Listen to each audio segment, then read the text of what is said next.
میرا کوئی پارٹنر نہیں ہے، یہ دھمکی آپ کسی اور کو دے۔ ایک عمر گزری ہے کارپوریٹ ورلڈ میں، آپ کی طرح وراثت میں کرسی نہیں ملی، وہ استہزائی انداز میں کہتے اٹھے۔ اگر میرا آئیڈیا ان کو پسند نہیں آیا تو اس کی ذمہ داری ہم دونوں پر ہے۔ میں نے ڈیزائن بنایا، آپ نے پیش کیا۔ اگر کوئی مسئلہ تھا تو اس وقت آپ کی سمجھداری کدھر تھی، جو آپ نے تب کچھ نہیں کیا؟ اب اپنی ناکامی کو چھپانے کے لیے آپ مجھ پر الزام لگا رہی ہیں۔ مائی فٹ۔ وہ سر جھٹک کر تیزی سے مڑے اور باہر نکل گئے۔ اس نے جیسے سمجھتے ہوئے سر ہلایا اور فون کا ریسیور اٹھایا۔ ایک نمبر ڈائل کر کے وہ دھیرے سے بولی، عمران صاحب، پورے آفس میں موبائل جیمر آن کر دیں، جیسا کہ ہم نے پہلے بات کی تھی، اور بیگ صاحب کے آفس فون کی ایک لائن مجھے ٹرانسفر کر دیں۔ ریسیور واپس رکھتے ہوئے ایک طویل سانس اس کے لبوں سے آزاد ہوئی تھی۔ وہ جانتی تھی کہ اس نے رضوان بیگ کو اکسا دیا ہے۔ وہ اب پہلی کال اسے ہی کریں گے جو ان کا ساتھی تھا۔ اخلاقی حرکت تھی یا غیر اخلاقی، اسے یہی درست لگا تھا۔ سمندری بگلے ساحل کنارے پھڑپڑاتے ہوئے اڑ رہے تھے۔ نیلا خوبصورت بوسفورس آج صبح بہت ہی پرسکون تھا۔ وہ ہاربر کے قریب سڑک پر ڈرائیو کر رہا تھا۔ اس کی توجہ سمندر کی طرف تھی، نہ موسم کی جانب۔ وہ قدرے تشویش کے عالم میں ایک ہاتھ سے موبائل پہ نمبر ملا رہا تھا۔ جب سلسلہ ملا تو اس نے فون کان سے لگایا۔ ہاں بولو سفیر، کیا مسئلہ ہوا ہے؟ دوسری جانب سے آواز سن کر وہ بھویں سکیڑ کر بولا، عبد الرحمان بھائی، میں نے بہت کوشش کی مگر معاملہ میرے ہاتھ سے باہر ہے۔ میں سفیر بے، مجھے تمہید سے نفرت ہے، سیدھی بات کرو۔ وہ ذرا بیزاری سے بات کاٹ کر بولا تھا۔ کار کی رفتار اس نے قدرے آہستہ کر دی تھی۔ اس کے تنے ہوئے اعصاب پوری طرح فون کی طرف متوجہ۔ بھائی، میں اصل میں بھاری مسئلہ کر رہی ہے۔ اس نے پہلے ہمیں کہا کہ وہ آخری فلائٹ سے جائے گی۔ سب کے جانے کے بعد اس نے سب کو راضی کر لیا کہ اسی شرط پہ وہ بغیر کوئی شور ڈالے آرام سے چلی جائے گی۔ پھر وہ نہیں جا رہی؟ اس نے بمشکل اپنی ناگواری چھپاتے ہوئے پوچھا۔ صرف یہی نہیں، اس نے اپنا پاسپورٹ بھی جلا دیا ہے، اور اس کا کہنا ہے کہ جب تک آپ نہیں آئیں گے اس کے پاس وہ نہیں جائے گی۔ بہارے عائشہ اور آنے کے جانے کے بعد عثمان شبیر کے گھر پہ تھی اور وہ یقیناً اسے وہیں بلا رہی تھی۔ سفیر، میں نے تمہیں ایک کام کہا تھا، وہ بھی تم سے نہیں ہوا؟ بہت اچھے، وہ برہمی سے گویا ہوئے۔ سوری بھائی، وہ نادم تھا۔ پھر آپ کب آئیں گے؟ میں کیوں آؤں؟ اتنا فارغ ہوں کہ میں ایک ضدی بچی کی مرضی پہ چلا ہوں۔ اس سے بولو اس نے جانا ہے تو جائے، نہیں تو نہ جائے، مجھے پرواہ نہیں ہے۔ اور سنو، اب اتنی غیر اہم باتوں کے لیے مجھے تنگ مت کرنا۔ قریباً جھڑکتے ہوئے وہ اس سے فون بند کر دیا اور ڈیش بورڈ پر ڈال دیا۔ مسائل پہلے کم تھے، جو ایک نیا مسئلہ کھڑا ہو گیا تھا۔ اب اس کا پاسپورٹ پھر سے بنوانا پڑے گا، اور یہ بہارے کی شرائط۔ ذرا ایک دو کام کر لے، پھر نپٹے گا وہ اس ٹانگ برابر لڑکی سے۔ ناگواری سے سر جھٹکتے ہوئے اس نے سوچا، اس کے سر کے پچھلے حصے میں پھر سے درد اٹھنے لگا تھا۔ وہ لاؤنج میں صوفے پہ پیر اوپر کیے بیٹھی تھی۔ اس کے ہاتھ میں ویزلین کی ڈبی تھی جس میں سے وہ 2 انگلیوں پہ کریم نکال کر ایڑیوں پر مل رہی تھی۔ فاطمہ اور سبین شام کی چائے پی کر ابھی ابھی اٹھی تھی۔ ارم کے سسرال والے آئے تھے، شادی کی تاریخ رکھی جا رہی تھی، سو ان کا وہاں ہونا ضروری تھا۔ حیا کا دل بھی نہیں چاہا کہ وہاں ان کے ساتھ ہو جائے۔ وہ بہت پتھر دل ہو گئی تھی، یا بہت مضبوط، جو دل پہ لگنے والی چوٹوں کو سہنا سیکھ گئی تھی۔ دروازہ ہولے سے بجا تو اس نے چونک کر سر اٹھایا۔ سونیا دروازے میں کھڑی تھی۔ بھابی آئیے پلیز۔ وہ خوشگواری حیرت سے مسکراتی اٹھی اور ویزلین کی ڈبی بند کر کے میز پہ رکھی۔ تھینکس۔ سونیا خوش دلی سے مسکراتی صوفے پہ حیا نے ٹیشو باکس سے ٹیشو نکال کر ہاتھ پونچھنے اور اس کے قریب آ بیٹھی۔ سونیا بظاہر مسکرا رہی تھی، پھر اس میں قدرے ہچکچاہٹ تھی، جیسے وہ کچھ کہنا چاہتی ہو مگر متذبذب ہو۔ کہیے بھابی، وہ بغور اس کو دیکھ رہی تھی۔ اصل میں حیا، میں تمہیں لینے آئی تھی۔ میں چاہتی ہوں کہ تم آ کر ابا سے معافی مانگ لو، ان کی ناراضگی دور ہو جائے گی اور ہم سب پھر سے مل کر بیٹھ سکیں گے۔ دیکھو اب سب ادھر ہیں، مگر تمہاری کمی پھر بھی محسوس ہو رہی ہے۔ حیا نے سمجھتے ہوئے سر ہلایا۔ آفس سیٹ پہ بیٹھ کر جس طرح وہ معاملات کا تجزیہ کرتی تھی، ویسے ہی اس کے دماغ سے فوراً کڑیاں ملانا شروع کی۔ ظفر اور دوسرے ملازمین کے مہمانوں کی آمد پہ تائی سارا کام سونیا سے کرواتی تھی۔ اس کو لمحے بھر کی بھی فرصت نہیں ہوتی تھی۔ سو یہ تو طے تھا کہ وہ خود سے یعنی تائی سے چھپ کر نہیں آئی تھی۔ تب مطلب اسے تائی نے ہی بھیجا تھا تاکہ وہ حیا کو جھکا سکے اور ان کی انا کی تسکین ہو سکے۔ دوسری طرف اس کو معاف کر کے تایا تائی احسار اور عظمت کا پرچم بلند کریں گے۔ زبردست! میں تیار ہوں بھابھی، وہ بولی تو اس کا لہجہ بے تاثر تھا۔ میں تایابا سے ہر اس وقت کی معافی مانگنے کی تیار ہوں جب میں نے ان کا دل دکھایا، جب میں نے گستاخی کی یا مجھ سے کوئی بدتمیزی سرزد ہوئی۔ ان سے کہیے میں پوری دنیا کے سامنے معافی مانگنے پہ تیار ہوں۔ وہ بڑے ہیں، میں چھوٹی ہوں، مجھے جھکنا چاہیے، میں جھک جاؤں گی۔ لیکن بھابھی، تایابا نے ایک شرط رکھی تھی۔ وہ لمحے بھر کو اور وہ شرط یہ تھی کہ میں ان کے گھر ان کے بیٹوں منہ لپیٹ بغیر داخل ہوں گی، ورنہ نہیں ہوں گی۔ میں ان کی اس بات کو بھی مان رکھوں گی۔ میں ہر بات کی معافی مانگ لوں گی سوائے اپنے حجاب کے۔ یہاں میں ٹھیک ہوں، وہ غلط ہیں۔ میں ان کے گھر میں داخل نہیں ہوں گی، یہ بات آپ ان کو بتا دیں۔ حیا، سونیا نے بے بسی سے اسے دیکھا۔ اب اتنا بھی کیا پردہ؟ دیکھو، اس دن ڈاکٹر ذاکر نائک کہہ رہے تھے کہ بھابھی پلیز، کوئی میرے حق میں بات کرے یا خلاف، مجھے کوئی فرق نہیں پڑتا۔ بہت سی لڑکیاں صرف اسکارف لیتی ہیں، چہرہ نہیں ڈھکتی، کیونکہ انہوں نے اللہ سے اتنا ہی وعدہ کیا ہوتا ہے۔ سو جتنا وہ کرتی ہیں اس پہ قائم رہتی ہیں، اس سے نیچے نہیں جاتی۔ میں نے بھی ایک وعدہ کیا تھا کہ جو حکم سن لوں گی اور اس پہ دل کھل جائے گا اپنا لوں گی۔ اب میرا دل نقاب کے لیے کھل چکا ہے، پلیز مجھے اسے نبھانے دیں۔ وہ بات کرنے کے ساتھ ساتھ ایڑی پہ لگائی چکنائی کو انگلیوں سے مل رہی تھی۔ ذرا سی سخت پڑی ایڑی اس کی پوروں کو کھردری محسوس۔ دیکھو تمہاری بات ٹھیک ہے، مگر حیا، تم جانتی ہو پورا خاندان باتیں بنا رہا ہے کہ جہان تمہیں صرف اس لیے ٹھکرا گیا ہے کیونکہ تم نے اپنی دقیانوسی ضد نہیں چھوڑی۔ بھابھی، جب ارم نے یہ بات سرعام کہی تھی تب پھپھو نے بتایا تھا کہ وہ صرف اپنی چھٹی ختم ہونے پہ واپس گیا ہے، مگر لوگوں نے ان کی بات پہ یقین نہیں کیا۔ انہوں نے ارم کی بات پہ یقین کیا۔ لوگ اسی بات پہ یقین کرتے ہیں جس پر وہ یقین کرنا چاہتے ہیں، اور اگر جہان نے تمہیں واقعی اس بات پہ چھوڑا ہو تب تم کیا کرو گی؟ وہ جیسے بہت فرصت سے اسے سمجھانے آئی تھی۔ بھابھی، یہ میرا اور اس کا پرسنل مسئلہ ہے جسے میں ہینڈل کر لوں گی۔ میں نیکسٹ ویک ترکی جا رہی ہوں نا، بات کر لوں گی اس سے۔ پورے خاندان کو اس بات کی اتنی فکر کیوں ہے؟ مجھے تو یہ بات سمجھ نہیں آ رہی۔ بات کرنے کے ساتھ ساتھ اس کی انگلیاں ایڑی کا مساج بدستور۔ مگر حیا، تم یہ بھی دیکھو کہ کزن سے پردہ کون کرتا ہے۔ میری ایک فرینڈ کا تعلق بہت سخت قسم کی پٹھان فیملی سے ہے، مگر ان کے ہاں بھی کزن سے چہرے کا پردہ نہیں کیا جاتا۔ ٹھیک ہے، وہ سب اسلام کا حصہ ہے، مگر اب اس سب کو دقیانوسی سمجھا جاتا ہے۔ زمانہ بہت آگے بڑھ گیا ہے۔ اس نے بہت دکھ سے سونیا کو دیکھا۔ اگر میرے اور آپ کے رسول اللہ صلی اللہ علیہ وسلم آج ہمارے سامنے ہوتے تو کیا آپ صلی اللہ علیہ وسلم کی موجودگی میں بھی آپ یہی بات کہہ سکتی؟ سونیا ایک دم بالکل چپ ہو گئی۔ بتائیں نا بھابھی، آپ صلی اللہ علیہ وسلم کے سامنے آپ سے پوچھا جاتا تو آپ صلی اللہ علیہ وسلم کے بتائے ہوئے اصولوں کو سپورٹ کرتی یا اپنے ساس سسر کو؟ سونیا نے لب کھولے مگر کچھ اس کے پاس سارے الفاظ ختم ہو گئے تھے۔ حیا نے ڈبی سے ذرا سی مزید ویسلین نکالی اور دوسری ایڑی پر دھیرے دھیرے رگڑتے ہوئے بولی، کیا آپ جانتی ہیں کہ داور بھائی پہلے مجھ سے شادی کرنا چاہتے تھے؟ سونیا کی آنکھیں حیرت سے ذرا سی کھلی۔ دھیرے سے اس نے بالکل ایسے جیسے فرح کچھ عرصہ پہلے مجھ تائی اماں کو تنگ کرتا رہا ہے، ویسے ہی داور بھائی نے بھی بہت اصرار کیا تھا۔ یہ بات میں نے تائی کے منہ سے آپ کی شادی سے 2 روز قبل سنی تھی۔ جانتی ہیں داور بھائی ایسا کیوں چاہتے تھے؟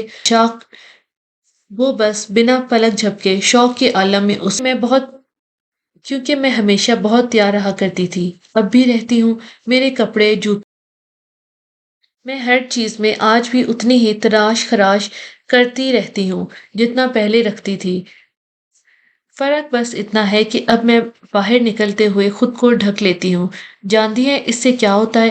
بس اتنا کہ دوسری عورتوں کے شوہر میری طرف متوجہ نہیں ہوتے اور یوں اپنی بیوی سے ناخوش ہونے کی کوئی وجہ نہیں رہتی ان کے پاس۔ ایڑی میں ساری چکنائی جذب ہو چکی تھی۔ وہ اب بھی پہلے کی طرح کھردری تھی، مگر وہ جانتی تھی کہ یہ چکنائی ایک دم سے اثر نہیں کرتی آہستہ آہستہ وہ کھردرے پن کو نرم کرے گی اور یوں پھٹی جلد ویسے ہی ہو جائے گی جیسے پہلی ہونا۔ کیا آپ اب بھی مجھے غلط سمجھتی ہیں؟ ٹیشو سے ہاتھ پونچھتے ہوئے اس نے بہت اطمینان سے اسے دیکھا۔ وہ جو بالکل گم سم سی بیٹھی تھی، کچھ کہے بنا اٹھ کھڑی ہوئی۔ حیا نے دور تک سونیا کو جاتے دیکھا اور پھر اپنی پھٹی ایڑیوں کو۔ آہستہ آہستہ یہ نرم پڑ جائیں گی۔ وہ جانتی تھی کہ کچھ چیزیں کافی اس دن اس نے صرف اتنی غلطی ہوئی کہ وہ بغیر بتائے زارا سے آج آفس میں کام زیادہ نہیں تھا، ویسے بھی باقر صاحب کو اپنی ٹاپ ہائرارکی کو ارزس نو تشکیل دے کر نگران بنا چکی تھی۔ اب اسی ہفتے واپس ترکی جا کر کلیئرنس کروانی تھی۔ انہی سوچوں میں غلطاں زارا اندر کمرے میں ہے، فارینہ وغیرہ آئی ہوئی ہیں، تم اندر چلی جاؤ۔ زارا کی ممی اسے دروازے پہ ہی مل گئی۔ وہ کہیں جانے کے لیے نکل رہی تھی۔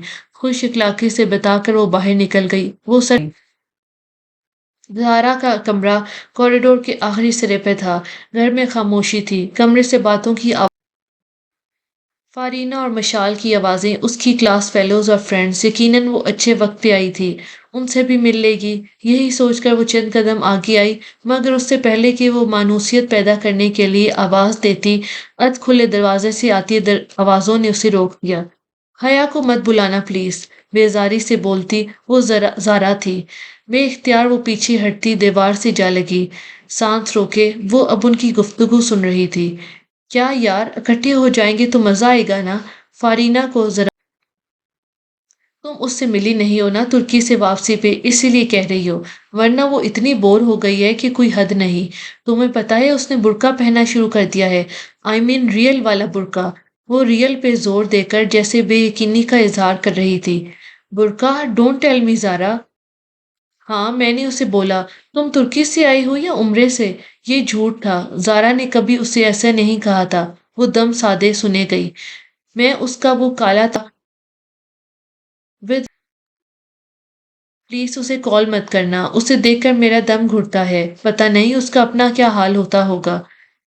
خیر، حیا کو میں جتنا جانتی ہوں اس لحاظ سے اس نے برقع بھی برانڈڈ برقع شاید فیشن میں کر رہی ہوگی۔ اب مزید کھڑے ہونا خود کو ذلیل کرنا تھا۔ وہ بنا چاہ پیدا کیے واپس پلٹ گئی۔ باہر گیٹ کیپر کے قریب وہ رکی تھی۔ زارا کو بتا دینا کہ میں آئی تھی مگر جا رہی ہوں، وجہ پوچھے تو کہنا کہ انہیں معلوم ہے۔ سختی سے دو ٹوک انداز میں کہہ کر وہ باہر چلو اور کہیں دور لے چلو، میں ذرا دور جانا چاہتی ہوں۔ پچھلی سیٹ پر بیٹھتے ہوئے اس نے تھکے تھکے سے انداز میں ڈرائیور سے کہا، جس نے سر ہلا کر سٹارٹ کر دی۔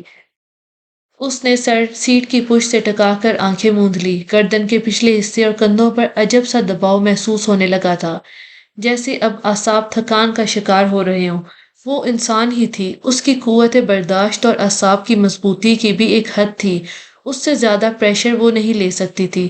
ہر دروازے سے دھتکارے جانا، ہر جگہ سے ٹھکرائے جانا، ہر دوست کا چھوٹ جانا، کیا مشکلات کی کوئی حد تھی؟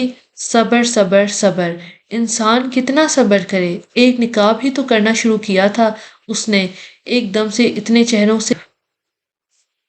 ڈرائیور بے مقصد سڑکوں پہ گاڑی چلاتا رہا۔ بہت دیر بعد جب اس کا سر درد سے پھٹنے لگا تو اس نے گھر چلنے کا کہا۔ ابا کمرے میں تھے، آج ٹیک لگا کر بیٹھے، اینک لگائے اخبار دیکھ رہے تھے۔ اس نے دروازے کی درز سے انہیں دیکھا۔ ایک تھکی تھکی سی مسکراہٹ اس کے لبوں پر بکھر گئی، پھر وہ انہیں بنا تنگ کیے اپنے کمرے میں چلی گئی۔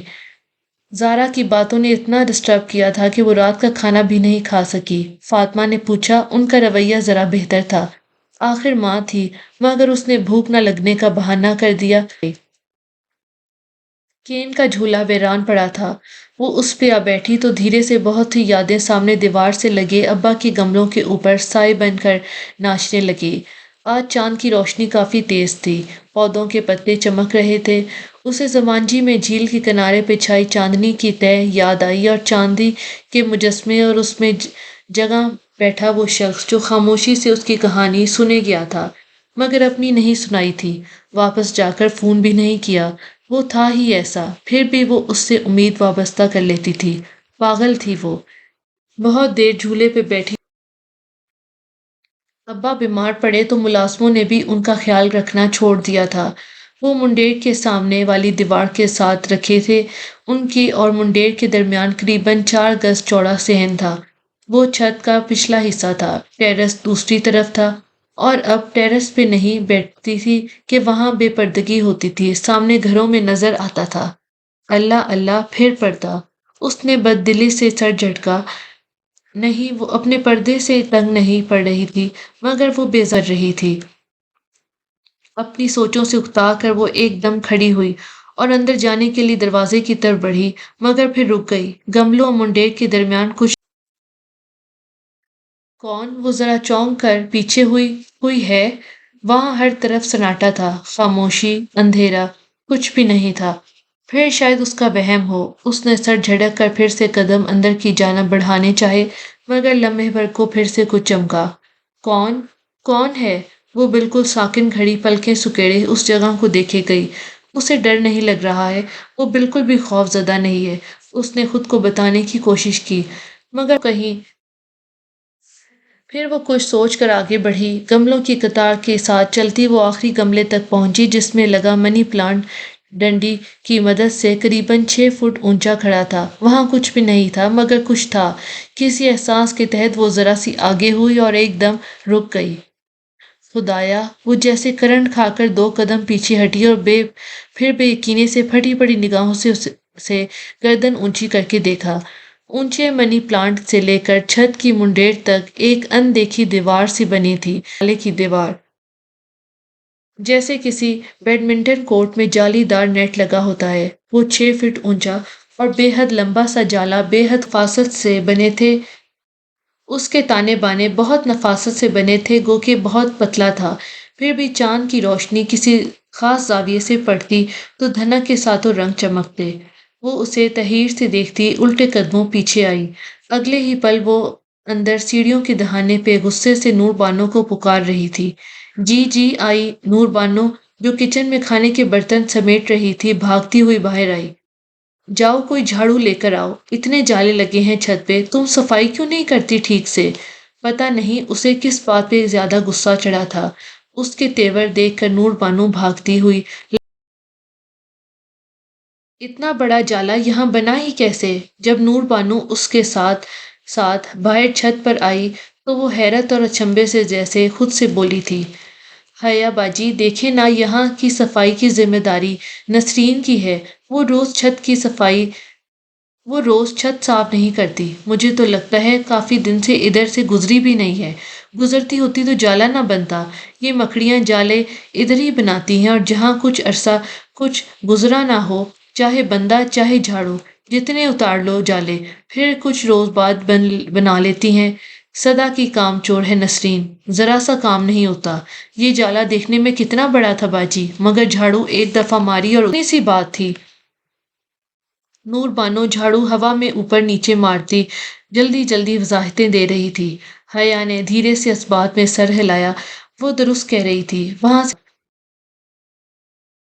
وہ بھی ادھر آتی تو جھولے پہ بیٹھ کر آتی، اسی لیے تو جالا بنا تھا۔ اس کے دل میں بھی بن گئے تھے، اب اسے ان کو صاف کرنا تھا۔ کیسے؟ لمحے بھر بعد اس کے دل نے اسے جواب دے دیا تھا۔ اسے اب صبح کا انتظار تھا۔